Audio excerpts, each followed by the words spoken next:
Israel और Hamas में जारी सीधी जंग के बीच मुस्लिम देशों के संगठन अरब लीग ने बड़ा कदम उठाया है। 22 सदस्य देशों वाले अरब लीग ने 60 इजरायली संगठनों पर अपना शिकंजा कसा है।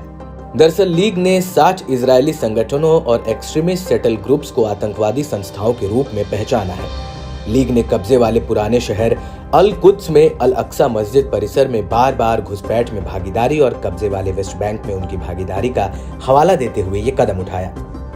इतना ही नहीं, अरब लीग ने फिलिस्तीनी लोगों के खिलाफ नरसंहार का समर्थन करने के आरोप में 22 इजरायली हस्तियों की एक सूची बनाई, जिसके खिलाफ अब कानूनी कार्रवाई शुरू करने की तैयारी हो रही है।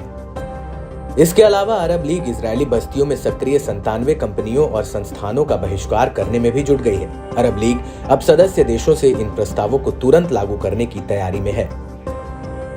अरब लीग ने फिलिस्तीन शरणार्थियों के लिए संयुक्त राष्ट्र के चलाए जा रहे कार्यक्रमों में इजरायल की ओर से पैदा की जा रही रुकावटों की भी निंदा की। साथ ही उन देशों को अपना फैसले पर पुनर्विचार करने का आह्वान किया जिन्होंने मानवीय एजेंसियों को अपनी फंडिंग कम कर दी है। संगठन ने राफा में गंभीर परिस्थितियों पर जोर देते हुए इजरायल को खूब खरी खरी सुनाई।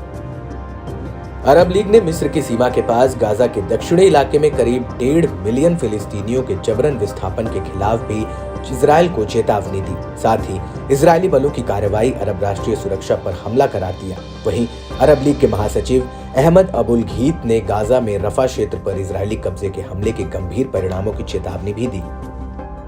अरब लीग के महासचिव ने कहा कि हजारों लोगों को गाजा से हटाने के लिए मजबूर करना अंतर्राष्ट्रीय कानून और मानवीय कानून का उल्लंघन है। इजरायली अधिकारियों ने गाजा के निवासियों को विस्थापित करने के अपने इरादों को छिपाने का भी प्रयास नहीं किया। गाजा में इजरायली बस्तियों को फिर से स्थापित करने के अपने इरादे भी नहीं छिपाए हैं। इस स्तर पर ऐसी आपदा को रोकने के लिए अंतर्राष्ट्रीय कार्रवाई आवश्यक है, जो क्षेत्रीय स्तर पर स्थिति को और भड़का देगी। बता दें कि इजरायली प्रधानमंत्री बेंजामिन नेतन्याहू ने एक बार फिर दुनिया के दबाव में झुकने से साफ इनकार किया है। अमेरिका, यूरोप समेत कई देश इजरायल से गाजा के रफा इलाके में हमले बंद करने को कह रहे हैं। नेतन्याहू ने मानने से इनकार कर दिया है। नेतन्याहू ने कहा कि कुछ लोग हमें ये सलाह दे रहे हैं कि रफा में हमले बंद किए जाएं। मैं उन्हें साफ बता देना चाहता हूं कि इस वक्त रफा पर हमले बंद करने का मतलब होगा कि इजरायल ये जंग हार जाए, और ऐसा कभी नहीं होगा।